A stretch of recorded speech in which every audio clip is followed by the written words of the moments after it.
Hi everyone, welcome. Thank you so much for joining us here at Green Apple Books on the Park. My name is Car Johnson. I'm the event coordinator for Green Apple, and tonight I am over the moon to welcome Lydia Kiesling for the release of her novel Mobility.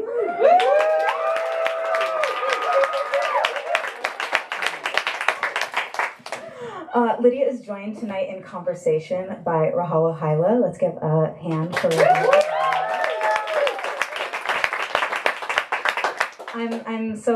I knew this was going to be a packed house, and I'm so glad that it is. I so appreciate all of your enthusiasm in welcoming Lydia back to the Bay.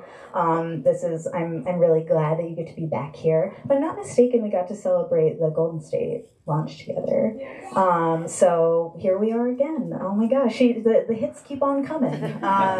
So I'm really glad to be here with all of you folks. Thank you for being a part of it. I appreciate you joining us both here in person and online. Hello, online audience. We appreciate you. We're broadcasting from San Francisco. We're on unceded Rainitic Ohlone land, and we hope that you join us in our pledge to turn land acknowledgement into action by donating either your time or monetary means to an Indigenous organization each time you hear, or in my case, speak land acknowledgement. I have very brief business before we get to the heart of the evening. Now is a good time to silence your phones if you have not already, though I would say picture taking is encouraged, but you can run that by our authors. Please do check out our full event calendar on our website at greenapplebooks.com. We have a really great season ahead of us, including the event that you are currently attending. The restroom is behind us. It is available after the event and not during the event for obvious reasons. It's available to attendees of our events during event time, just because it's the one area off the store that my colleagues, or off the sales floor my colleagues have that's like to themselves, so we try and respect that. But you're also guests in our store this evening, and we want to make sure you can use all the facilities, so thank you for being cool about it. We have books of Lydia's available at the front register. You could find them there, and we're going to do a signing afterwards back here. So you can find the books there, come back here, have them signed. If you're able to buy a copy, we always appreciate it when you do. It not only helps support like this kind of programming and helps support us as an independent bookstore, it also supports the authors who put so much work into writing these books, and then you get to have a book and you get to have it personalized, and you can say, I was there when. So if you're able to, we always appreciate it. Without further ado, I'm going to go ahead and introduce the two authors that are joining us this evening. Rahawa Haile is an Eritrean-American writer whose work has appeared in Pacific Standard, Brooklyn Magazine, and BuzzFeed. Her memoir about hiking the Appalachian Trail is forthcoming from Harper Books. Yeah,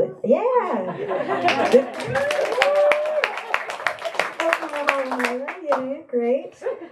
And last but most certainly not least, Lydia Kiesling is the author of The Golden State, a 2018 National Book Foundation 5 Under 35 honoree, a finalist for the VCU Cable First Novelist Award, and longlisted for the Center for Fiction's First Novel Prize. Her writing has appeared in the New York Times Magazine, The New Yorker Online, and The Cut, among other outlets. She is visiting us here from Portland, Oregon, and today we're celebrating her novel, Mobility. Let's give another hand for Lydia Kiesling.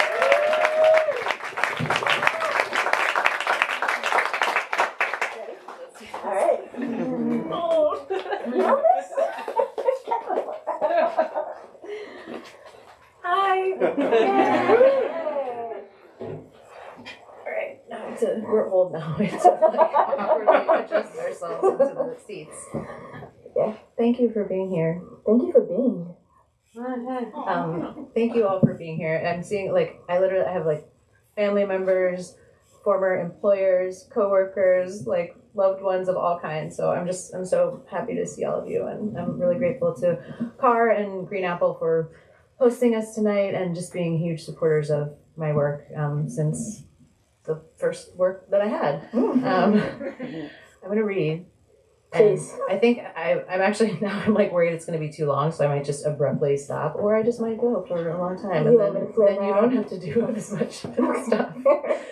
I don't think there's that much you need to know. Can everyone hear me okay? Is this all right? Okay. This book follows a woman named Bunny Elizabeth Glenn, and from starting when she's a 15-year-old all the way to kind of later middle age. Right now she is about 25. she's kind of drifting around. She just got broken up with. Her mom got broken up with. She's living in Southeast Texas, which is a place she doesn't know very well. And she has just gotten a job as a temp admin assistant at an engineering company. So I think that's what you need to know. In a windowless interior room of the only Class A office tower in Southeast Texas, an assortment of women sat around a table. They were all white and ranged from just north of Bunny's age to somewhere in the late 60s. Some were slender, and some were padded, and some were corpulent, some dressed at the lower end of business casual, and some in smart dresses and dressy tops. Together they exuded an air of prickly camaraderie. A handsome woman with chunky blonde highlights and a gentle network of very fine, soft-looking wrinkles under her eyes stood at the head of an oval table and greeted Bunny as she came in. I'm about to have a heart attack. I think I'm like, ooh, it's pounding. I'll catch it. Okay. Just catch me if I fall. Okay, just say the word. On a felt wall of the conference room, there was a travel poster for the United Arab Emirates that always created a flicker of possibility in Bunny when she saw it. She sat down next to a beautiful, plump woman named Melody with caramel-colored hair and perfect eye makeup. "Welcome to hell," Melody said cheerily to Bunny. "Saved you a seat." "Thanks, babe," said Bunny. "No one I'd rather be in hell with." On Bunny's other side was Rose, her oldest colleague in the pool, and Rose said, "Did y'all see the bear?" At this, a taut and sinewy woman with dark blonde hair and rough-textured but unlined golden skin who was passing by the room poked her head in the door. She wore orangey lipstick and black patent leather platform pumps. "That bear," she said, "that damn bear is taking up 3 freezers in my garage right now." I'm not going to try and do Texas accents. I will not. I will not insult the people of the great state of Texas with my efforts. But just imagine what's happening. The women in the room laughed dutifully, and she left the doorway in a cloud of scent. They all swiveled back to Tara, their leader, who stood at the front of the room. "You have no idea the shit I had to go through for this," she said, sotto voce into full strength. "But as of this week, you ladies will finally be free of the engineer's bullshit." She smoothed her bangs into their accustomed sweep across her forehead. The girls looked around at each other. Melody put her chin on her fist and angled her face toward Tara. "You have my attention," she said, and they all laughed. "We now have a new program called Document Locator that is specifically for engineering projects and specifically to get control of the doc revisions," she continued. "The way it works is that everyone has to be in Document Locator. When you work on a document, you check it out. While you have it checked out, no one else can work on it. When you're done, you check it back in, and then you let your engineer know that they can get in there. And then they can do whatever they need to do, and the program automatically tracks all the versions, and if we need to, we can go back to an old version. It's going to make our lives so much easier." Office stuff in here. This is for the white-collar workers of the world. For all their romance with exactitude, the engineers at Miles Engineering, the older guys especially, were cavalier about document hygiene. They would ignore the draft that had been returned to them and would make their own changes to some primordial draft parked haphazardly on their desktop computer. When an engineer did this, it meant that the girl assigned to him would have to repeat the same work she had already done, and extraneous time accrued to projects that had already exceeded their billable hours. Melody furrowed the beautiful porcelain skin of her brow. "Okay," she said, "but what if they just keep only working on documents on their local drives or their desktop or whatever?" "Yeah," said Rose. "Are they going to have a training too?" "That's a good question," said Tara. "The first answer is that if they do that, I'll find them and I'll fucking slap them." She lowered her voice again for the last part, and all the women laughed. "But the second part is that they won't be able to do that, or at least they won't be able to do that without us noticing. Because if they email you some random document or call you and say, 'Okay, my doc is in the P drive,' you're just going to say, 'Oh, Fred, sorry, I can't work on a document unless it's in Document Locator. Tara and Ainsley won't let me.'" Melody again looked skeptical. "Okay, but what if then they put their fucked up version into this new document thing and then are like, 'Okay, you can check it out, but now there's 2 documents in there.'" Tara pointed at her. "They won't do that because they can't do that. Because part of this new program is that now I am a document control administrator." At this, all the women oohed supportively and clapped as she did a little dance. "Which means that anyone who wants to start a new project document has to go through me. I'm the one who will load a template in and give it a name and number and set the permissions for who can access it. Does that answer your question, Miss Melody?" She looked affectionately at Melody, for while Melody was a squeaky wheel and a pain in the ass, Tara knew that their lives were easier thanks to Melody's unmatched skill with Microsoft Word. Tara told them there would be a training in a week and that for now they were dismissed. I want to tell you that the company has spent a lot of money on this program, and they want to see us succeed. The women exchanged looks. All this because a bunch of scientists couldn't follow instructions, said Rose as she unwrapped a stick of gum, and they think we're the dumb ones. The women laughed. Bunny walked back to her cubicle, a molded kidney of a desk bracketed by felt-lined partitions, and opened her email to see that she, like all the staff at Miles Engineering Consultants, had gotten the email. Thought you might like to see the bear we bagged on Kodiak, said the text, above a photo of an immense brown creature, shaggy and prone next to a body of water, peaceful as in sleep. Beside the bear, a hefty man was almost miniature. The bear's paw lay by its face, floppy and gentle, a broad, soft pad with claws extending harmlessly from the fur. Bunny brought her face close to the photo and then clicked it closed with disgust. Miles Engineering Consultants provided client satisfaction in the diverse fields of geophysics and seismology, hydrology, hydrogeology, and construction support. In the admin pool, their job was to format and standardize the documents that seemed to Bunny to be the entirety of the work of engineering, not the building itself, but the paper edifice constructed beforehand out of spiral-bound reports produced in-house on a hulking printer, a machine that was as long as her grandmother's Oldsmobile and cost just as much. The documents had to be crystal clear in their meanings, free of spelling and grammatical errors, and formatted in Microsoft Word according to the standards of the Miles Engineering Consultants Style Book. A nuclear power plant, NPP, the project, would suck in the tepid water of what they were required to call the Arabian Gulf, changing every instance where an engineer called it the Persian Gulf, or Persian, or Pressian, or Person. Regardless of what the Gulf was called, the report promised its readers that the water sucked in, heated up, and spit back out by the project would not perturb its coral and its fish. The women ensured that the specifications of the documents were as stringent as those of the projects themselves. Bunny soon learned to spot the difference between a bulleted list that was 1.25 space with 8 points after and one that was simply 1.5. Bunny read hundreds of pages she did not understand about environments she could not picture, under seas, under mountains, stratigraphies and topographies that carried with them a temporal exoticism, abyssal plains, megaturbidities, landslides and tsunamis and volcanic eruptions taking place 20,000 years in the past and now having resonance in the present as cited in subsection 251111143 or attached Appendix B.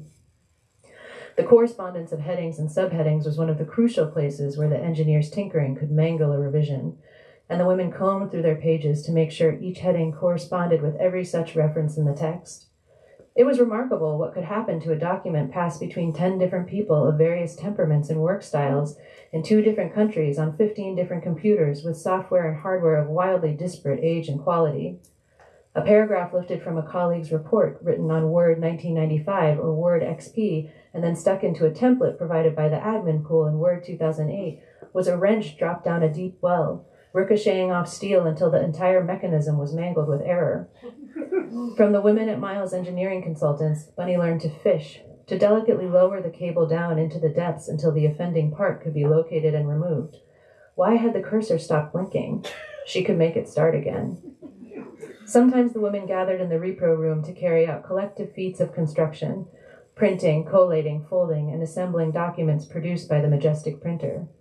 They might be tasked with putting together 35 copies each of 4 different documents, each 200 pages long. Each one had to have the correct divider papers, the correct tabs for each section and appendix, image sections, folding maps, front and rear covers, and spiral binding. These would be sent to the United Arab Emirates or Peru via FedEx, consigned to the Pavilion Mall FedEx that stayed open until 11.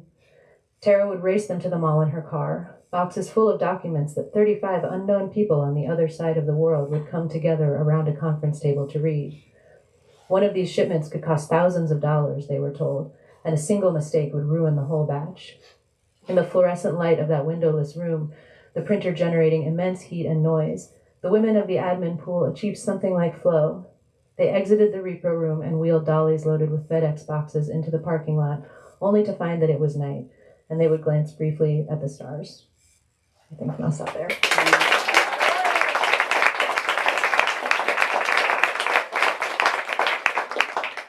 Do you read the audiobook? No. Really? No, I would actually have a heart attack if we made me do that. Well, thank you, and congratulations on the publication of Mobility.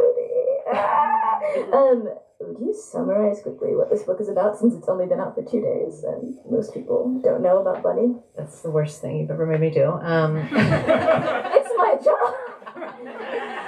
I was talking, so the other night I was in where I live in Portland at Pals, and I was recalling with my interlocutor there how once I had lunch with him when I was working on this book, and he asked me to describe what it was, and I said, it's about a woman who has a job.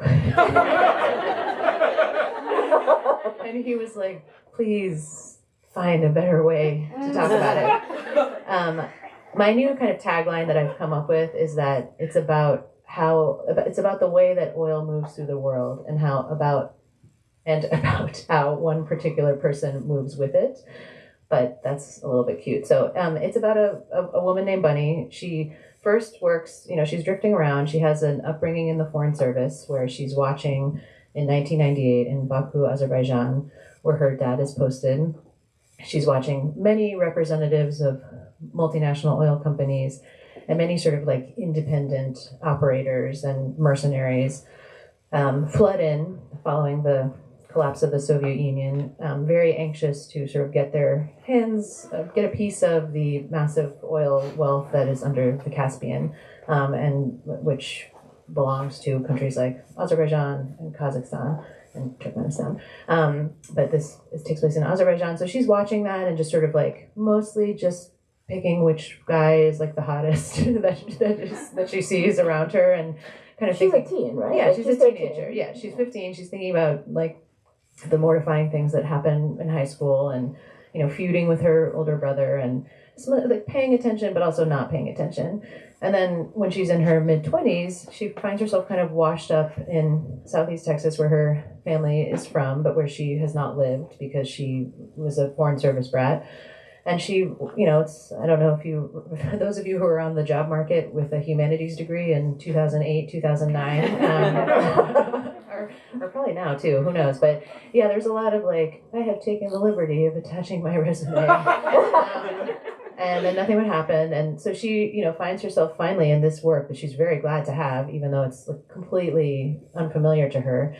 And she forms a relationship with someone at the company who then kind of over time persuades her to go over to a new venture, or basically like a family venture. He's married into a small family oil and gas company. And so she starts working there, and that's where she sort of begins a professional rise that ends with her having a kind of storytelling and outreach role for the oil and gas company. Love the greenwash. Yes, yeah. Exactly. So you do interesting things with Bunny and her age, since we start when she's a teenager. And, Bunny isn't a particularly likable character, one might say. I think it's incredibly difficult to write unlikable characters, but I think you pull it off really beautifully. One, because it's hard not to sympathize with an isolated 15-year-old in Azerbaijan in 1998, but also you put her in the situation that you just described, where she's like dealing with the minutia of scripture or for the oil company. Yeah, how did you do it? For those of us who are also writing novels, how do you write an unlikable character like her? Well, I mean, I think you can't wholly dislike your character, because then, I mean, you can, but then the tenor of the book is definitely inflected by your own sort of views for the character. So, I'd say there are moments, as you say, when Bunny and I share some DNA, let's say, like in important ways. And so there are moments when I'm talking about, especially Bunny's early life, where, I'm describing experiences that are very close to ones that I've had, and sort of acknowledging Bunny's combination of very acute sort of painful self-awareness, but also obliviousness, which, is very appropriate when you're a teenager. That's kind of what the world expects of you, but then becomes less cute when you are, 30-something or 40-something or 50-something, and, making choices about how you want to be in the world, or not, as the case may be. So, it's funny now that the book is out and I'm starting to get responses from people. I both sometimes people are like, well, Bunny's just like sucks from day one, and I'm like, come on. But then some people are like, Bunny is all of us. And I'm like, no, that's also no. So, yeah. I'm like, I have a few numbers that you need to call. It's interesting but I thought a lot about that, and I was I both worried about it, like how, would people just, for whom Bunny is completely, non-sympathetic and not compelling from early on, would they write off the book, which is very, and some people just don't like a book, and that's okay. But I did try to dole out sort of Bunny's, the details about Bunny in ways that would make the reader want to stick with her, whether or not they had sort of formed a judgment about her character. And I thought a lot about, I have like constantly like bring up this book, which feels humiliating because it's, one of the great works of literature. But when I think about reading Madame Bovary, I'm not like, do I like Emma Bovary? Is she like, I don't care about that. That's not, because I don't think, I think in a different writer's hands, maybe that would have mattered more, but I don't think Flaubert like cared for her much, but he did the work to make her compelling and someone that you wanted to follow a story along with, and to see, and he embedded so many sort of observations about her community through her story, and that's something that I really was trying to do with Bunny. Well, I think you succeeded. One, because I'm your friend and have to say that, but two, because it's true. And honestly, I think one of the things that's so impressive is that she's not. I describe her as this unlikable character because on a certain level she is, right? Yes. But what makes her unlikable really is just how complicit she is, in the greater machinations of oil. So where did you draw the line? Like, how do you not make this person like aggressively awful? I think that. Well, then, yeah, it's sort of about like figuring out what is the tenor of the book that you are trying to write. And I still feel very weird about where that ended up, because on the one hand, the novel is like a work of sort of exorcism and like nostalgia for me, talking about sort of like individual experiences that comprise an upbringing, and a certain kind of mobility, let's say. And especially like if you have kind of a peripatetic childhood in a really particular context, because many people have childhoods that are bringing them all over into places that are deeply unfamiliar to them. But the valence really sort of depends on the context. So, if you're in like a military family, that's going to look one way. If you're like in a missionary family, that's going to look another way. Versus whether if you're like, it's a forced migration or, so I was thinking a lot about my kind of particular upbringing. That was the starting point, but because I can't think at that of that time period and not be sort of without what I know now, I can't be like uncomplicatedly like sentimental about that time period, either as an individual or as like an American, and so yeah, then the book started just going off into these weird directions, and I worried about it was clear that it was going in a particular direction, and then it's like, what do you want? But I still want it to be like pleasurable and enjoyable for a reader to spend time with. So then one of the ways I kind of reconciled myself to that in a way that sometimes felt gross is that there is like a lot of there's a lot of romance is not quite the right word. There's like a perverted romance embedded into the story of oil and gas, and so I kind of leaned into that, so to speak.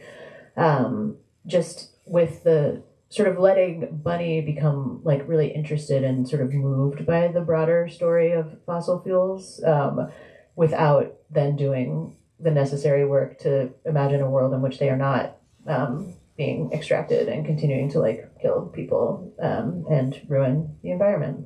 Oh yeah. I remember back in old 2019, when you were reading like a first chapter at AWP. Do you remember this? Oh yeah. Oh yeah. So things have changed since then. Vignettes. Yes, it was vignettes. It was vignettes. My sexy oil vignettes. Yes, that's why I told you to keep going. Who could say no? I know there was a time where you were considering like sending Bunny to boarding school and having that there. I know. Yeah. So right, like we got. Oh my god. Yeah. So, no, that's great. That's what I said too. Do you? How did you make the choice to kind of like, I guess, start exactly where you started in '98 as opposed to like sending? I mean, because you have this again angsty teenager, right? Like the angst in Baku in like '98 is a little different than angst at a boarding school. Mm-hmm. So do you? Yeah. Well, I took her, so yes, she does go to boarding school, but you don't see her there except when she's an adult and she goes back for a wedding. But when she's in Baku, she's sort of stewing over her humiliations and schemes from being at school. So you have sort of a very like oblique view of the school. I mean, a lot of it just comes down to like, what do you feel like writing? And that's the thing that is so great about being a fiction writer is that you can really pick and choose. And so it's like, if you don't want to spend time in an environment, you don't have to.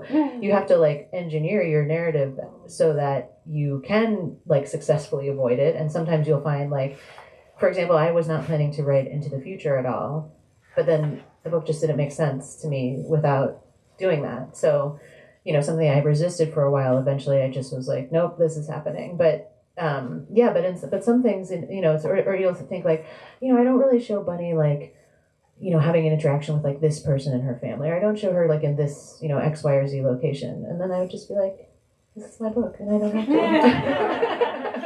I mean, I love it.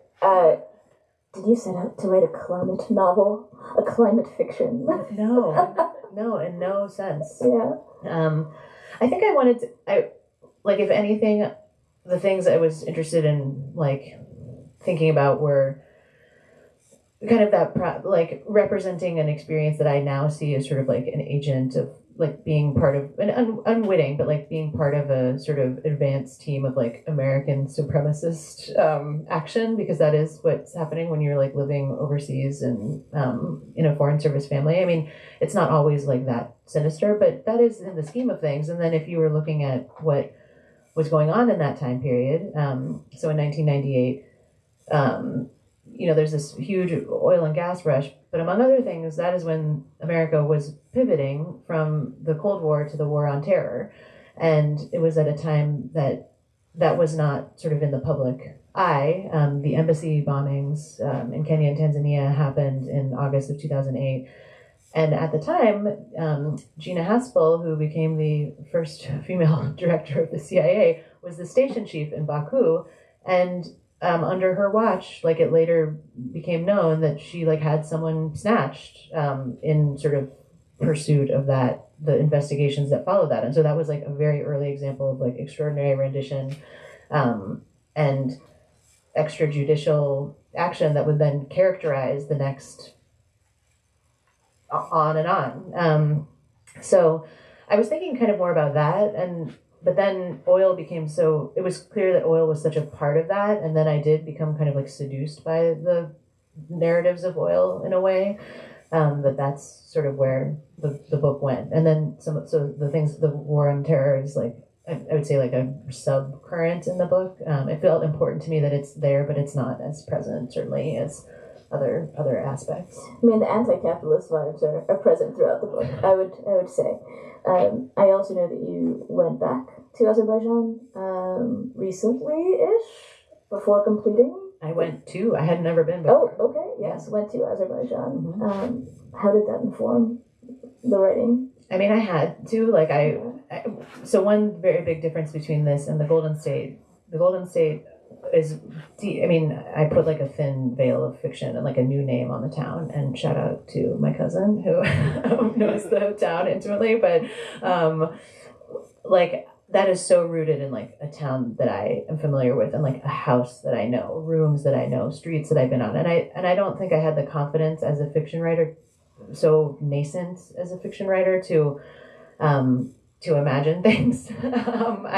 I mean, I did some imagining, and there's certainly like a lot of deviations, you know, from my own life in that book. But in terms of like setting, I did not. I was very literal. And I didn't really want to do that with my next book. I did want to see what it would be like to write about a place that I hadn't seen and was learning about and through other ways. But I felt, it's like would be deeply irresponsible to me to like write about a place that I've not set foot in. But at the same time, it's like I can't finance a trip to the other side of the world and like leave my little kids without knowing that I'm going to be paid for the work. It's the struggle. They don't pay you to write novels unless you've already written them, unless you're like Stephen King or someone. So I kind of was like, well, I have to write this, get it to a place where I can hopefully sell it, and then I will go. And I went to Texas and I went to Azerbaijan. But one of the things that was so interesting when I went is that it's like the people I talked to there were like, this is a different city between like if you from 2005 to 2007 everything completely changed because of the Baku Tbilisi Ceyhan pipeline, which was started pumping oil at that time. And so then after that, whole neighborhoods were razed, whole like patches of sort of there's a place that was called the so-called Black City, which was like the oil workers part of the city, was completely torn down, is now being rebuilt as the White City. And like very fanciful works of architecture, like there's a Hadid building there that's very famous, and a lot of people's houses got torn down to make that, and the flame towers, which are on the cover of the book. So it has become like a petro state, and so the people I talked to were like, yes, it's in some ways unrecognizable. So I was doing a lot of like kind of trying to go back in time, and that involved using like YouTube videos, and I had an outside reader who had grown up in Azerbaijan in the 90s and was really familiar with it, and so she was kind of like a gut check on how things sort of would feel. But yeah, it was an intense process of trying to write outside of my zone in a way that I hadn't done previously. Yeah, I mean, I think you write very tenderly and with respect about these sites of sacrifice in Azerbaijan that are now turning into this. You mentioned this trip to Texas. Please, for the benefit of the audience, talk about that, because it is wild. So I was on all these like listservs. I joined all these like energy industry email lists, so I would just get them, and I didn't understand a lot of what they said, but I watched a lot of conference presentations, a lot of video. YouTube was because I also was writing a lot during the pandemic when there was no going anywhere, and I was using like Redfin, YouTube, like all kinds of things to try and sort of learn. But I got an email right after I sold the book that was like the 25th annual Women in Energy awards luncheon, and then I was like, click, and you could go as a member of the press. So I bought my ticket as a member of the press and went, and it was really fascinating. And I felt like a little bad because they're like, oh, you're from the press, like who do you write for? And I was like, oh, like sometimes the New York Times, but like I definitely don't look for my feature on in that newspaper on this event. So I did that. I went to the Petroleum Club of Houston, but one of the things that I love doing is I drove around a lot, and I kind of gave Bunny some of that experience too. And Texas is a beautiful state, beautiful climate in the spring, especially. There were wildflowers everywhere, and it's surreal because the infrastructure is right there. And so I drove to the Motiva refinery, the largest refinery in North America, wholly owned by Saudi Aramco, in the town of Port Arthur, which is like one of the major kind of sacrifice zones in America, both in terms of health impacts and climate effects, because it's right on the water. And I drove through, and it was I think I'm glad actually that I went after I had sort of written the bulk of the book, because I was so attuned to what I was looking for in a way that had I just gone first, I would not know even what to look at. And so I'm sure I would have taken other things from those trips, but I felt really just dialed in because I sort of had had a map in my mind of where I wanted to go. Yeah, and one of the reasons I'm asking so many process questions is because it's really fascinating. I know this isn't a reported book, but all of these experiences really enrich your descriptions of Bunny and the way that she observes things. It's really beautiful, and I wanted other people to know. You also did so much research, like a ridiculous. How long were you on eBay? This is from the person who is writing the most beautiful and most deeply researched book of all time in Open Country. Okay, it's coming. Okay. But no, you sent me like eBay for some old Playboys with like Enron, you know, like you Yes, the Playboy did a Women of Enron issue, which I own, and I didn't use that for anything. But I was like, I think I was like, I mean, it was like $13 or something. But and then I just was like, well, now what do I do? But I have it. Yeah. Your kids are gonna be like, why do you have it? I hid it. No, the text messages that I would wake up to are pretty much, should I buy this? But you read so many books about oil. You are well positioned to speak about the oil industry, I feel, and its makings. What was most useful? Like, what part of that research? Because, I mean, you looked into extraction, you looked into the companies themselves, and these, like, mega corporations. Like, I mean, I think, honestly, I had to do a lot of learning, and I still, like, don't understand so much of it because it is such a massive, complex system. I think the most sort of like bald just example of how oil and gas companies operate is just to go and look at their websites today, currently, whether it's an oil and gas company or like an oil field services company like Halliburton. They all, like, if you look at their websites, they're just kind of like, we're powering the green transition. Like, it's just the nakedness of the role of rhetoric and storytelling is so clear. And one thing that was interesting as I was writing the book to me is it's one of those things where it feels so, you feel yourself suddenly, and your like objections to something suddenly feel so irrelevant when you go and like look at the refinery landscape or drive through Texas City, and you're just like, oh, like nobody like gives a shit that I'm like sitting here being like, it's the Earth's hot. And so it feels, and oil companies need you to feel that way because they rely on our sense of powerlessness and sort of the inevitability and inexorability of their utility in the world. And because they do, you know, they have that role. But then when you look at their websites and you're like, no, it does matter what people say about them, because if it didn't, they wouldn't bother doing all this bullshit. Like, I mean, it is bullshit. It's just changing a website. Like, it's much easier to change a website than like change your entire, you know, infrastructure. But they're spending money to retrofit refineries to focus more on plastics, which that's not like better for the humanity, but it does show that they are like, they see the future better than regular people do in one sense. And so just watching, so that was something that was really illuminating. Right, and you finished this book obviously before this summer, which has been such a hot summer, which has also been like record profits for all of these oil companies. Do you I don't know, how do you keep them screaming? I guess you scream. Yeah. I'm screaming inside. Yeah, you're screaming inside. Should we ask the people for their? Yeah, I would love to ask people. Yeah. Okay. I mean, is there anything you want? I don't know. Now that it's out, like, what? How does it feel?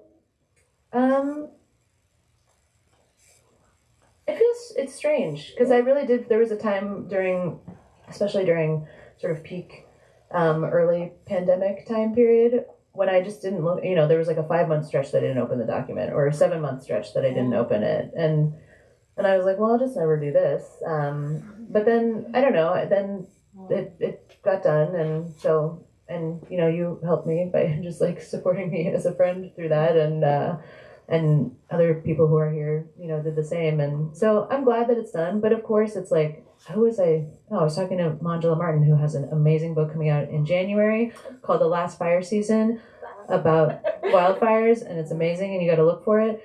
We were talking before this, and you said something like, you just reconcile yourself to the book you wrote, and how it's not the book that you had in your mind, but it is what you did. And then you sort of learn to like appreciate that thing that you did. So I think I'm kind of getting there where it's like, I had that thing that those like cute, sexy vignettes I read about oil like 4 years ago. Vignettes, yeah. I that was when I had in my mind, I was like, I want to write like the Wolf Hall trilogy of the oil and gas industry. Like I want some sprawling story about like all these different like players and then I just realized that like I'm not able to do that for like just it's like a skill issue, but also like it's not ultimately. I am more interested in like women's lives, even when they're showing parts of the lives that like are unsavory or.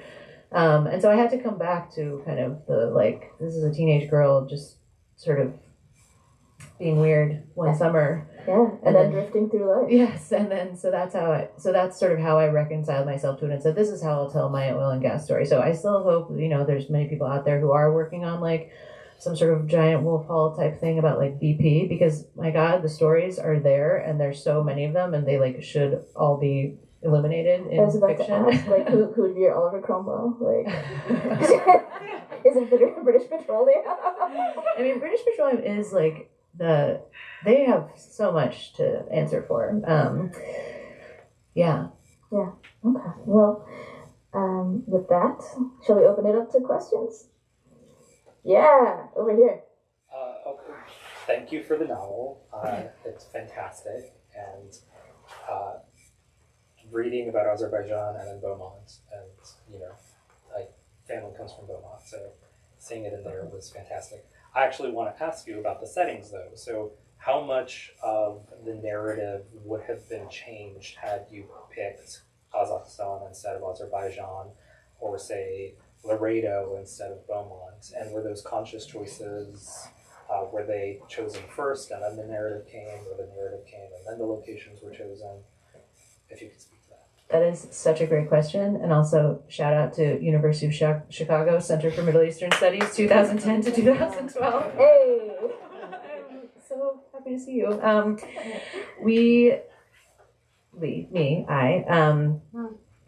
Yes, it would be that. So that's one of the things that completely overwhelmed me when I did have this thing in my mind, like, oh my God, I'm going to write this like giant oil story.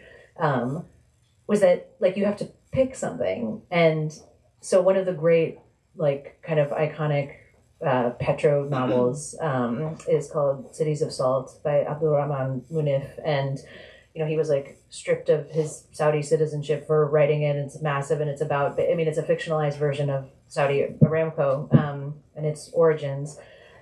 And, so it's very like, that's a very specific story and rooted in that specific place. And like, yes, if you were going to write about Kazakhstan, then it's like about Kashagan and Tengiz, and like those are very specific. And I did struggle because I wanted to write about Kashagan because I did a lot of reading about that. And a book that was really influential as I was early in the process is called The Oil and the Glory by a journalist named Steve Levine, who wrote about like sort of Chevron and BP like fighting for the Tengiz and Kashagan oil reserve access. And then again, it looks completely different if it's like in Venezuela or Mexico or like, yeah, and even within different parts of Texas. So I think that's part of what really made me like flounder for a while, just figuring out how to like gesture at the size and difference and sort of variance and like ubiquity of these stories. While also acknowledging that like I in no way had the ability to like truly engage with some of those other places and even like because the way the extraction works is so different, whether it's talking about like shale oil or like the Alberta tar sands, like that would again be different. So there was a time when I was so obsessed with like being right about everything and like having everything be very literal while also knowing that I didn't totally understand how some of the stuff worked, that I had to pare back a lot and sort of both give myself permission to be like a little general, and then just also understand that the work is going to be better if I can like not try and go off in a million different directions. But that's such a great question. Thank you. Yes, Kai. I don't want to create any spoilers here, but I was interested if you could talk a little bit about how you decided you were going to write into the future at the end of the book. Because it really does, like the tone changes, the writing changes, everything shifts. I wrote that section actually again I was with Manjula, and we were in Hedgebrook. She was there for a writing residency, and I kind of like tagged along because they were like letting just anybody in if you could like drive there within a day during like sort of they had like a pandemic protocol, so I could go for a really short like mini residency. And when I was there, I don't know, it was just like a beautiful like place in the Pacific Northwest, and I was feeling a little stuck in the book generally, and I was really sick of writing like scenes with people talking and doing things, and I was sick of Bunny, and by then I was like fed up with Bunny, and I was like ready for Bunny to have, you know, some kind of like, I was ready for like some sort of consequence basically. So I started writing, I wrote that first sort of piece, I wrote that for the first time then. And then 2 months later, I got home and it was the Pacific Northwest heat dome. And I was in Portland and it was 116 degrees and it was like just like Boschian scenes around me. And so then that became sort of like written into that section as well. But that's another thing, sort of talking about like these stories are everywhere and could be anything. Like if I lived in, you know, it's like, wherever you live, there'll be some version of that. So that would be the sort of inflection. But again, it sort of came to the specific, like I took the specificity of my own sort of location, and that's what I like embedded into that part. Ishan? Just want to return a little bit to the why Baku, because Baku's got such a deep history of people coming from around the world, like the other side of the Soviet Union, the Communist International, you know, members of the anti-colonial resistance coming and meeting in this place, and then fast forward, you have a very different international happening. So did that deep history inform the setting in there at all? I know Bunny is not thinking of the Communist International. Yeah, I mean, so I think so we were posted to Yerevan, Armenia in 1997 to 1999. And one thing that I was thinking about is that, you know, Armenia had no oil reserves. And so the experience of Armenia after the collapse of the Soviet Union was like fundamentally different from the experience of Azerbaijan. And then, yeah, so Azerbaijan has this like incredibly, I mean, every place has a compelling history, but there is something about Baku especially. I mean, it is like a crossroads of, there are a lot of like cliches that, you know, like many cliches are also true. It's like a crossroads of many empires. And also like literally like a millennia years old like engagement with oil, which is another sort of interesting thing for me to think about, how people in places that are oil rich like do know about it and like use it, you know, over time. And so I think first I remember reading that like Stalin had been there organizing oil workers, and that was like where Stalin kind of got going. And I was like, wow, really, everything was going on there. And, you know, the Nobel brothers were there, like, you know, doing Nobel brother things, like dynamite. And one of the Nobels like literally engineered the modern oil tanker that allowed like the flow of oil to completely alter the way that oil could move around the world. So, you know, everything that I learned was just sort of adding. And another thing that when I was reading this book, The Oil and the Glory, and then I started seeing there were lots of other kind of contemporary narratives by foreign journalists at that time, it was clear that it was a really like hot spot for like young male journalists to just descend, because they were seeing all these other people descend, and then they had their own sort of like gold rush to talk about it. And that was also interesting to me, because it's just the like why some places just like really attract like interest from foreigners from a lot of different directions, including me. Like I was then like operating in that tradition. But yeah, it did seem like a place that just like a lot of really kind of important things had happened throughout in a lot of different eras, basically. So it was particularly compelling.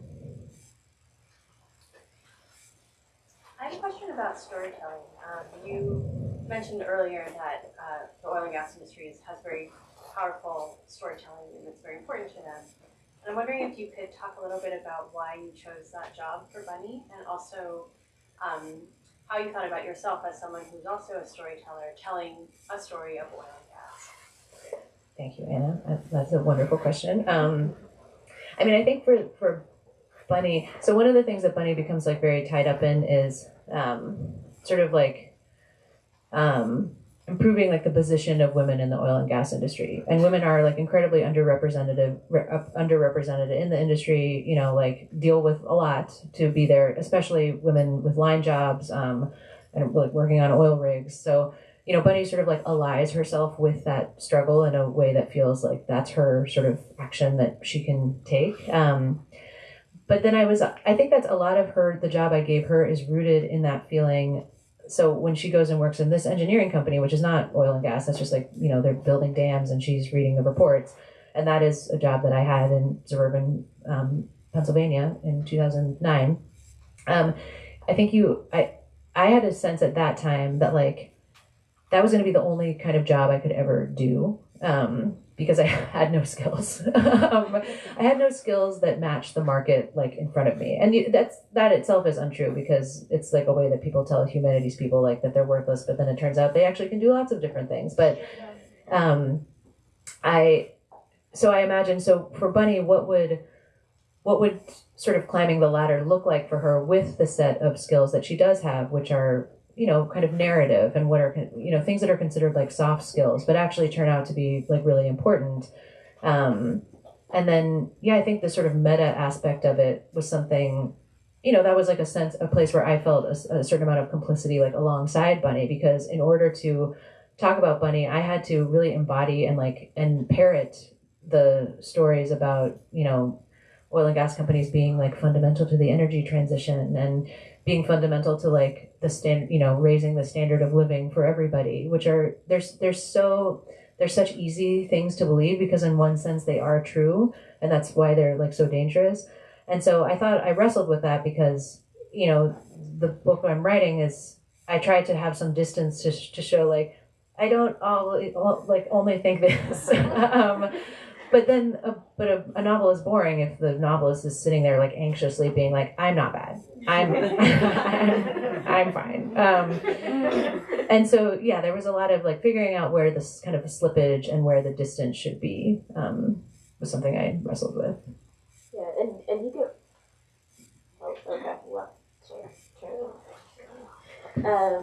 You give her a foil, right? Like yes. Of this socialist, yes. Right? So that was fun. We've got time for one more question. I see. No? Okay, here. Yeah, please. All right. This question might sound a little bit strange. Perfect. So I think about oil and gas and plastic as these forces that are so ubiquitous that they almost seem like alive or malevolent in themselves, right? Like oil is literally made out of like the corpses of like that tiny like dead like cells of vegetables or like microscopic plants from like thousands and thousands of years ago. Mm-hmm. And so all those things, and you described just like driving by Texas and seeing how big and like vast the rigs were, right? And I was wondering if all the research you did into like the inner mechanisms of like, I don't know, the women of Enron, stuff like that. Does like the oil industry still seem as impenetrable to you as like indestructible and as like forever lasting? That's a really good question. I'd say yes and no. If I just went on if I like went on what I saw and what I like listened to in like oil company conferences and what I learned about like the financial markets, then I think it would just feel as big and impenetrable.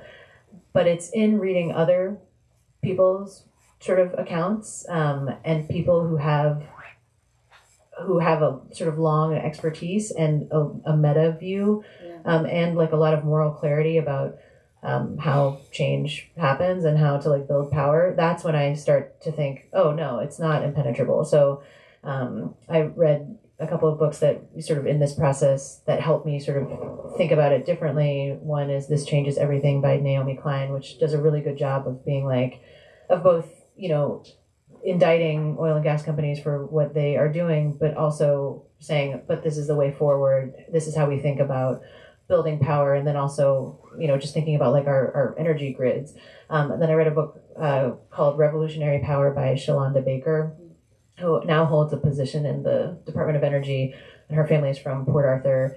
And she was like she was like in the military and then became a lawyer and did like energy use policy. And so it's very kind of like, this is how like grids should be set up. Like this is how basically sort of like dismantling the current way we see how energy is like distributed. Right. So it's other people who help me feel like it's not impenetrable. If I was just sort of like just doing the research of the book, alas, no, I think I too kind of am like, they're just like doing everything. But I have this other character in the book who's like, no, things can be different.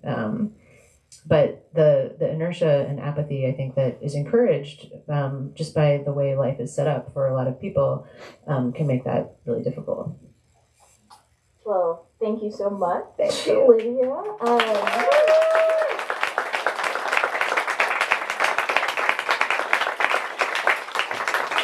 Copies of Mobility are available up front. Please buy it. Buy multiple. And do you have announcements? Or are you good? Yeah. Okay. We got announcements there. Oh, you can say that. Okay, we can say it. Okay. Yeah. So first things first. Let's give another hand for the.